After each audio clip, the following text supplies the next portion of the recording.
Hello students, स्वागत है आपका आईसीटी वर्चुअल क्लासेस में। मैं हूं कविता, आपकी साइंस टीचर। उम्मीद करती हूं आप सभी अच्छे होंगे और स्वस्थ होंगे। क्लास कंटिन्यू करेंगे अपना चैप्टर जिसमें हम बात कर रहे हैं टिश्यू के बारे में। टिश्यू में हमारा जो टॉपिक चल रहा है वो है यहाँ पे एनिमल टिश्यू। एनिमल टिश्यू में आप एपिथेलियल टिश्यू को पढ़ चुके हैं। हम बात करेंगे यहाँ पर कनेक्टिव टिश्यू की। कनेक्टिव टिश्यू में हमने कुछ टिश्यू यहाँ पे पढ़ लिए हैं, जैसे ब्लड आपने पढ़ लिया है, लिम्फ आपने पढ़ लिया है। अब बात कर रहे हैं बोन के बारे में और बोन को यहाँ पर समझेंगे। तो स्टार्ट करते हैं अपना टॉपिक। तो एनिमल टिश्यू से आपने प्लांट टिश्यू यहाँ पर स्टार्ट किया था। प्लांट टिश्यू के टाइप्स में आपने दो टाइप देखे थे, मेरिस्टेमेटिक और परमानेंट, और इनके आपने यहाँ पर एक चार्ट देखा था जिसमें पूरा जो प्लांट टिश्यू है आपने कवर किया था। तो ये जो आपका टॉपिक है प्लांट टिश्यू का, वो आप लोग यहाँ पर रिवाइज करते रहेंगे। ठीक है, ये सारे टाइप्स आते हैं आपके पास, जिसमें कॉम्प्लेक्स टिश्यू में हम जाइलम और फ्लोएम के बारे में यहाँ पर बात करते हैं। चलिए, हम बात कर रहे हैं एनिमल टिश्यू के बारे में। तो हमने कहा एपिथेलियल टिश्यू आपने पढ़ लिया है। अगर फंक्शन देखें हम, यहाँ पे लोकेशन अलग अलग हो सकती है, फंक्शन अगर हम देखें, हमने कहा एपिथेलियल टिश्यू जो है वो यहाँ पे क्या करेगा, जो प्रोटेक्शन है, प्रोटेक्शन को प्रोवाइड किया जाता है यहाँ पे, पहली चीज। दूसरी चीज यहाँ पे सिक्रीशन है। तीसरी चीज यहाँ पे क्या है, यहाँ पे एब्जॉर्प्शन, जहाँ पे सिक्रीशन हो रहा है, जहाँ पर एब्जॉर्प्शन हो रहा है, जहाँ पर एक्सचेंज हो रही है यहाँ पर चीजें, वहां पर क्या होता है, आपका जो एपिथेलियल टिश्यू है वो पाया जाता है। क्लियर है? चलिए, नेक्स्ट कनेक्टिव टिश्यू की बात आते हैं। हमने फ्लूइड के बारे में, फ्लूइड जो हमने पढ़ा है उसमें हमने ब्लड और लिम्फ को यहाँ पर देखा था। ब्लड के पार्ट्स जो होते हैं, ब्लड का कंपोजिशन जो होता है यहाँ पर हमने वो देखा था।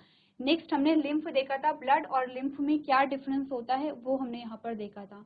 टॉपिक हमारा चल रहा है स्केलेटल, इसमें हम बात करेंगे बोन और कार्टिलेज के बारे में। तो स्टार्ट करते हैं अपना टॉपिक।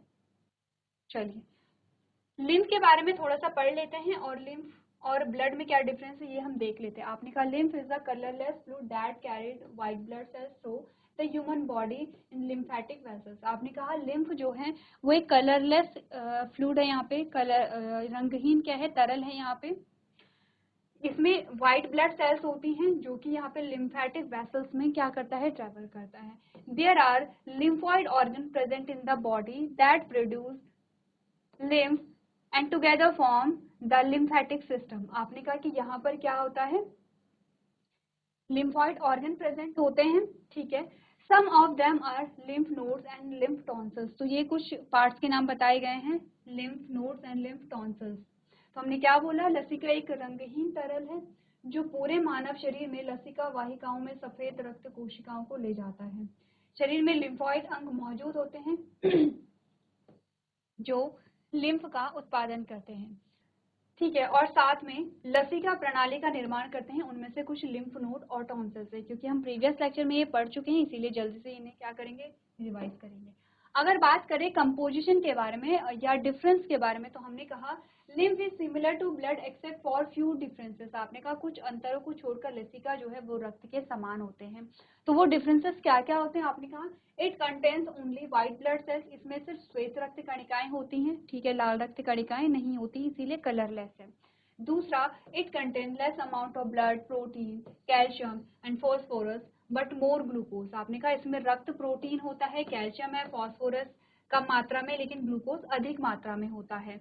चलिए, हमने कहा ये केवल एक ही दिशा में बहती है।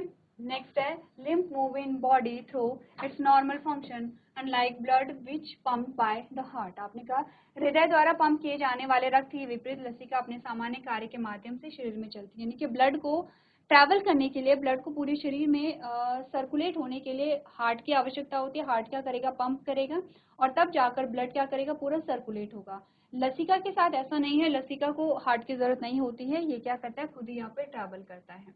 चलिए, लसिका के घटक के बारे में अगर हम बात करें, आपने कहा सबसे पहले आता है लिम्फ प्लाज्मा। तो इट मीन्स कि प्लाज्मा यहाँ पे पाया जा रहा है। प्लाज्मा जो आपके ब्लड का भी पार्ट है, ठीक है, या मैट्रिक्स आप इसे कह सकते हैं। आपने कहा lymph plasma carries infection fighting proteins along with other substances such as water, calcium and phosphorus।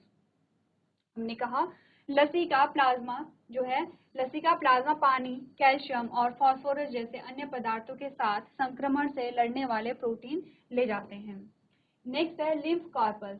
Lymph corpus comprises white blood cells, red blood cells and platelets are not present in lymph. ठीक है, तो लसिका कणिकाएं क्या होती है? लसिका कणिकाएं श्वेत रक्त कणिकाएं होती हैं। लसिका में लाल रक्त कोशिकाएं और प्लेटलेट्स मौजूद नहीं होते हैं। तो कंपोजिशन ध्यान रखना है कि क्या क्या बोला गया, ध्यान से देखिए। हमने कहा कि जो लसिका प्लाज्मा है उसमें पानी होगा, कैल्शियम होगा, फास्फोरस जैसे अन्य पदार्थों के साथ साथ संक्रमण से लड़ने वाले प्रोटीन भी होते हैं। इट मीन्स कि यहाँ पे क्या है, जो पैथोजन है उनसे लड़ने के लिए भी क्या होंगे, यहाँ पे सेल्स होती हैं, ठीक है, या प्रोटीन होते हैं। इट मीन्स कि आपका जो इम्यून सिस्टम होता है वो आपको इम्यूनिटी प्रोवाइड करता है, और इम्यूनिटी जब प्रोवाइड की जाती है तो वो आपने कहा लिम्फ के थ्रू भी की जाती है। तो जब हम इम्यून सिस्टम को पढ़ते हैं तो इम्यून सिस्टम का एक भाग आपका लिम्फ भी होता है जो आपको इम्यूनिटी देगा। क्लियर है? दूसरा हमने क्या कहा, लसिका कणिकाएं। तो लसिका कणिकाएं यानी कि जो सेल्स होती हैं लिम्फ या लसिका में, लसिका किसे कहते हैं, लिम्फ को ही लसिका कहते हैं हिंदी में। तो इसमें कौन कौन सी सेल्स होती है लसिका कणिकाएं में? आपने कहा श्वेत रक्त कणिकाएं होती हैं, यानी कि डब्ल्यूबीसी में होती हैं, लेकिन लाल रक्त कणिकाएं और प्लेटलेट्स मौजूद नहीं होते हैं, यानी कि आरबीसी जो है, रेड ब्लड सेल्स जो है, प्लेटलेट्स जो है, ये एब्सेंट यहाँ पर होते हैं। ठीक है, चलिए, तो ये यहाँ तक हमने बात की है लसिका के बारे में। तो आज का हमारा जो टॉपिक है दैट इज बोन। ठीक है, अब आपने कहा कि इंटरेस्टिंग है जानना कि जहाँ पे ब्लड भी एक टिश्यू है वहीं पे आपने कहा बोन भी एक टिश्यू है। ठीक है, दोनों का जो नेचर है वो एकदम डिफरेंट है, दोनों में डिफरेंसेस देखे जाते हैं, लेकिन दोनों ही क्या है, ऊतक होते हैं। और सरप्राइजिंग बात है कि दोनों कनेक्टिव टिश्यू हैं। तो कनेक्टिव टिश्यू कहीं ना कहीं हमने कहा कनेक्शन से ये वर्ड आया है, कनेक्टिव टिश्यू कहीं ना कहीं कनेक्शन का काम यहाँ पर कर रहे हैं। बोन के बारे में अगर हम बात करें तो हमने कहा बोन जो बना होता है वो हार्ड मैट्रिक्स से बना होता है। बोन जो आपकी बनी होती है वो कैल्शियम और फास्फोरस से मिलकर के बनी होती है। आपने केमिस्ट्री में पढ़ा होगा, कैल्शियम है, फास्फोरस है, तो आपने कहा इनसे मिलकर के आपकी हड्डी बनी होती है, और जो कि कैसी होती है, कठोर होती है, इसमें लचीलापन नहीं होता है। ठीक है, यहाँ पे क्या होगा, फ्लेक्सिबल नहीं होगी आपकी बोन। ऐसा होता है कि हम अपनी हड्डी को, जैसे ये मेरी उंगली है, तो आप इस उंगली को फोल्ड वहीं से कर पाएंगे जहाँ पे क्या होंगे, जॉइंट होंगे। हड्डी में जॉइंट होते हैं, जॉइंट का मतलब जहां पर एक हड्डी दूसरी हड्डी से जुड़ती है, तो ये जो पोर्शन है इसे हम क्या कहेंगे, जॉइंट कहेंगे। तो हमने कहा ये एक बोन है,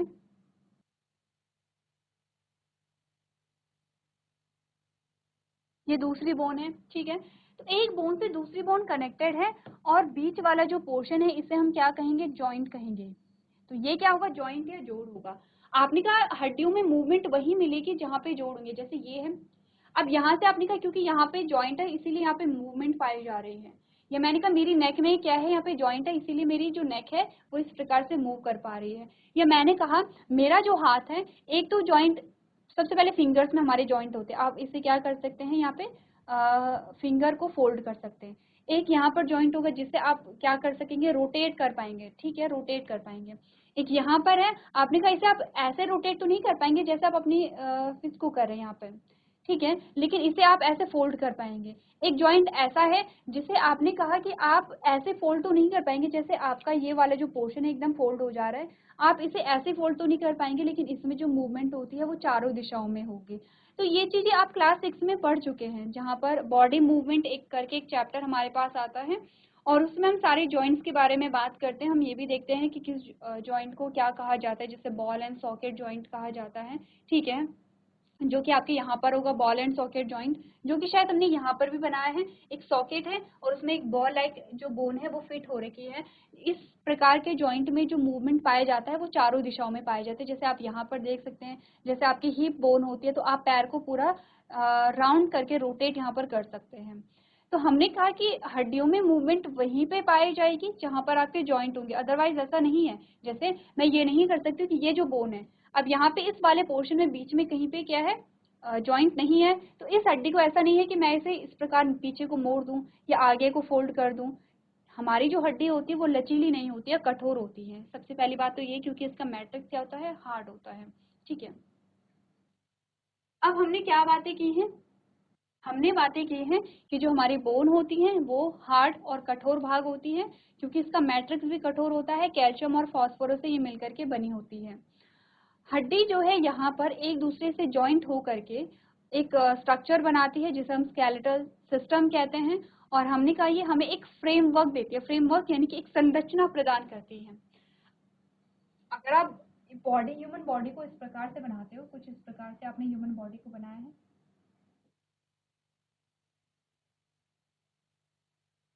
ह्यूमन बॉडी को आपने कुछ इस प्रकार से, तो ये जो ढांचा बना है, ये जो स्ट्रक्चर बना है, ये आपके बोन की वजह से बना है।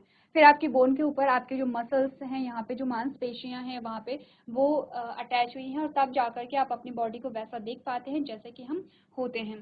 तो आपने कहा कि आपकी जो हड्डियां होती हैं वो आपस में जुड़ करके क्या बनाती हैं, एक स्ट्रक्चर बनाती हैं, एक फ्रेमवर्क बनाती हैं, और वो आपको एक संरचना प्रदान करती है। ठीक है।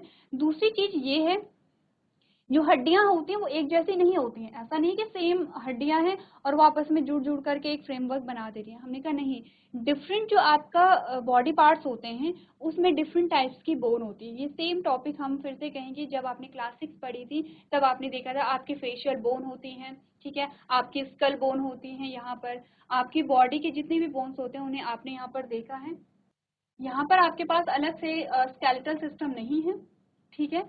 लेकिन एक बार अगर आप स्केलेटल सिस्टम देखेंगे या आप अपनी फेशियल बोन देखेंगे, यहाँ पे आपकी फेस की बोन होती है, जैसे कि आपने कहा ये है जिसे हम फ्रंटल कहते हैं, यहाँ पर कुछ बोन है। आपने कहा आपकी नोज में बोन होती है, आपके जॉज यहाँ पर होते हैं, तो हर एक बोन अलग है। आप अपनी हाथ की बोन अगर देखेंगे, एक्सरे कभी आपने देखा होगा, आपने अपने घरों में देखा होगा, एक्सरे कोई पुराना अगर पड़ा होगा, अगर आप उसे देखेंगे या सर्च करेंगे और एक्सरे में आप देखेंगे, तो आपकी जो हाथ की जो बोन होती है वो भी डिफरेंट है। ये बोन, ये बोन, ये बोन अलग होती है, फिर ये वाली जो बोन होती है ये अलग होती है। तो आपने कहा फिर ये वाली जो बोन है वो अलग है, ये वाली जो बोन है, यानी कि उनकी संरचना अलग होती है, स्ट्रक्चर जो है उनका अलग होता है, और आपस में जुड़ करके ये क्या करते हैं, एक संरचना प्रदान करती है। नेक्स्ट जो चीज है इंपॉर्टेंट, वो ये है कि जो आपकी बोन है वो मूवमेंट में मदद कर रही है। आपने कहा मूवमेंट का रीजन आपकी मसल्स होती हैं, लेकिन मसल्स क्या करेंगे, कॉन्ट्रैक्ट करेंगे। जब वो कॉन्ट्रैक्ट करेंगी तो उनसे जुड़ी हुई जो हड्डियां होती हैं उनमें मूवमेंट होती है, लेकिन वो कब पॉसिबल होती है, जब बोन में जॉइंट्स होते हैं। अब सोचिए, आप यहाँ पर खड़े हैं, आपको चलना है एक जगह से दूसरी जगह, आपको चलना है, तो आप देखते हैं कि आपकी जो नी है, आपके जो घुटने हैं वो बैंड हो रहे हैं। जब आपके घुटने बैंड हो रहे हैं तब आप चल पा रहे हैं यहाँ पे, ठीक है। आपने कहा आप अपने हाथों को मूव तब करा पाएंगे जब आपके जो हाथ हैं वो आपके जॉइंट से मूव कर रहे हैं। तो सिंपल सा एक छोटा सा एग्जांपल जो हमने लिया है चलने का, तो जब हम चल रहे होते हैं तब हम देखते हैं कि आपकी जो नी है वो बैंड होगी ही होगी। जस्ट इमेजिन कि आप बिल्कुल भी अपनी नी को, अपने घुटने को फोल्ड नहीं कर पा रहे हैं, तो क्या आप चल पाएंगे? आपने कहा आप नहीं चल पाएंगे, आपको वो फोल्ड करना पड़ेगा। तो हमने यहाँ पर क्या बोला है कि कोई बोन है,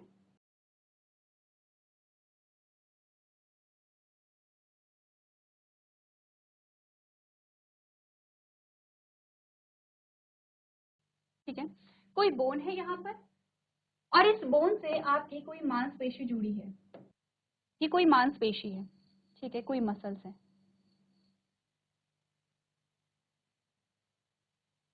ये इससे मांसपेशी या मसल्स जुड़ी हुई है।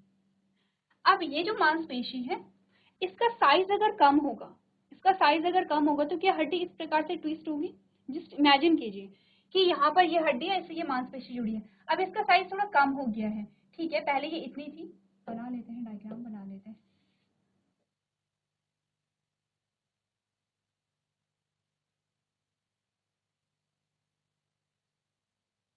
ठीक है।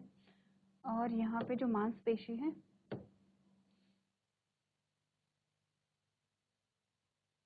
अब वो इतनी हो गई है।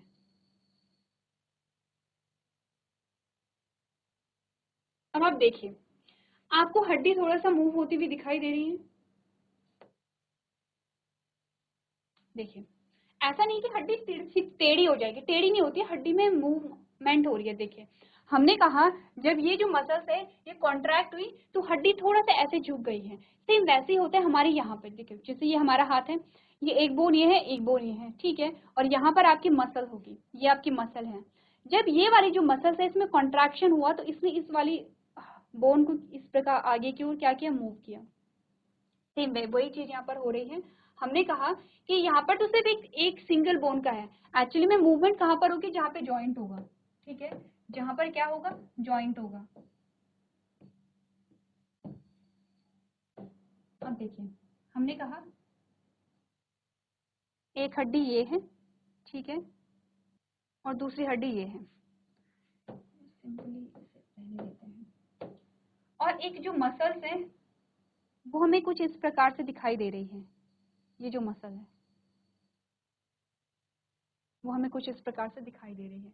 फिर सेम ऐसा है कि एक हड्डी ये वाली है, एक हड्डी ये वाली है, और ये जो मसल्स है इसने दोनों हड्डियों को यहाँ से क्या कर दिया, दोनों हड्डियों से अटैच है, दोनों हड्डियों पे क्या है, अटैच है।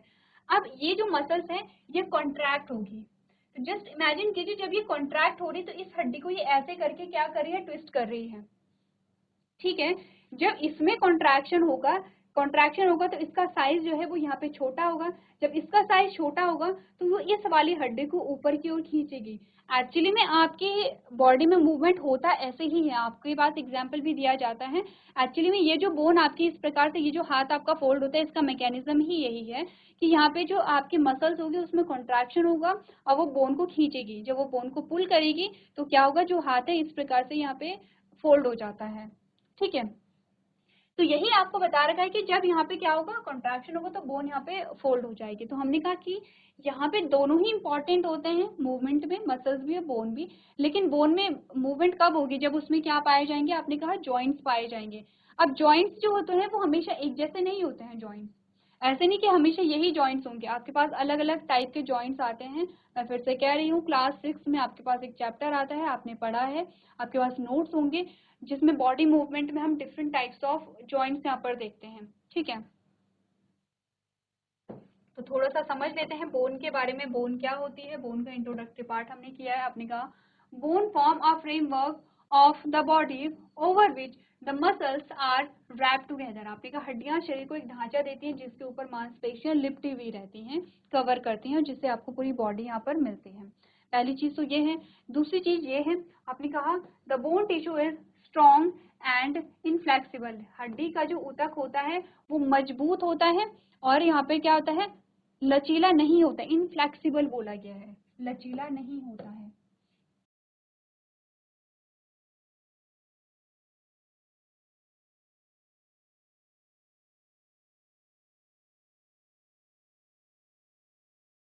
चलिए, नेक्स्ट जो पार्ट है उसमें ये है, therefore the bone cells are present in rigid matrix that is formed from a calcium and phosphorus। आपने कहा इसीलिए जो अस्थि कोशिकाएं हैं एक कठोर मैट्रिक्स में मौजूद होती हैं जो कैल्शियम और फॉस्फोरस से यहाँ पर बनी हुई रहती हैं। क्लियर है इतना? ठीक है, यही सारी चीजें हमने बोन के बारे में डिस्कस की हैं। आगे आएंगे तो बोन में हमारे पास कुछ स्ट्रक्चर से रिलेटेड कुछ पॉइंट्स आते हैं, जैसे कि आपने कहा the bones comprise a microscopic tubules called a Haversian canal. ठीक है, तो हेवेरियन कैनाल, आपने कहा कि यहाँ पर क्या होता है, जो बोन्स होते हैं वो हेवेरियन कैनाल से यहाँ पर बने हुए रहते हैं। They are connected in osteons through a cylindrical structure present along the axis of the bone। वे हड्डी की धुरी के साथ मौजूद ऑस्टियन खुरदुरी बेलनाकार संरचनाओं में समाहित होते हैं। They allow the blood vessels, lymphatic vessels and nerve fiber to travel through them। आपने कहा ये रक्त वाहिकाओं, लसिका वाहिकाओं और तंत्रिका तंत्रों को उनके मध्य यात्रा करने की अनुमति देते हैं। अब यात्रा जो सही टर्म नहीं होगा, तो हमने कहा कि जो आपकी हड्डियां हैं उनमें ब्लड वेसल्स भी होंगे, ब्लड सप्लाई करेंगे वहां पर, उनमें लसिका वाहिकाएं भी होंगे, लिम्फ वेसल्स भी होंगे, उनमें तंत्रिका तंतु भी होंगे, यानी कि उनमें क्या होंगे, यहाँ पे जो नर्व सेल्स होती हैं वो भी यहाँ पर होंगे, नर्व फाइबर या नर्व सेल वो भी होंगे। तभी आपको पेन फील होता है। यहाँ पर अगर आपकी हड्डी में चोट लगती है तो आपको पेन फील कैसे होगा, क्योंकि आपका जो वहाँ पे नर्व सेल्स होती हैं वो भी वहाँ पे पाई जाती हैं। ठीक है, these channels have a concentric channels called a lamellae around them। आपने कहा नहरों के चारों ओर लैमेला नामक एक सकेंद्रिक चैनल यहाँ पर होते हैं। The Havarian canals communicate with blood cells through the connections called a canaliculi. ठीक है, आपने कहा कि यहाँ पे जो हेवेरियन जो कैनाल होती हैं कैनालिकुली नामक कनेक्शन के माध्यम से हड्डी की कोशिकाओं के साथ संचार करती हैं। तो अगर लोकेशन हम जानते हैं, बोन की जो लोकेशन है वो आपने कहा पूरी बॉडी है, क्योंकि पूरी बॉडी में ही यहाँ पर क्या है, जो बोन है वो प्रेजेंट है। फंक्शन हमने यहाँ पर इनके कर लिए हैं। मैट्रिक्स जो होता है ये किस चीज का बना होता है ये हमने यहाँ पे कर लिया है। तो ये एक बोन का स्ट्रक्चर है जहाँ पर डिटेल स्ट्रक्चर आपको दिया गया है कि क्या क्या स्ट्रक्चर होते हैं, जैसे कि हमने लैमेली की बात यहाँ पे की थी, ऑस्टियोन की हमने बात की थी, ठीक है, हेवेरियन कैनाल की हमने यहाँ पे बात की थी। तो ये आपके जो हड्डी का जो स्ट्रक्चर है वो यहाँ पे बनाया गया है। एक बार आप लोग स्ट्रक्चर को देख लेंगे।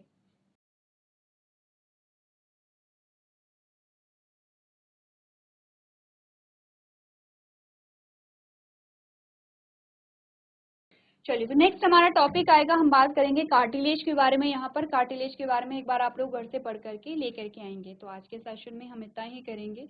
अभी तक क्लास में बने रहने के लिए आपका धन्यवाद।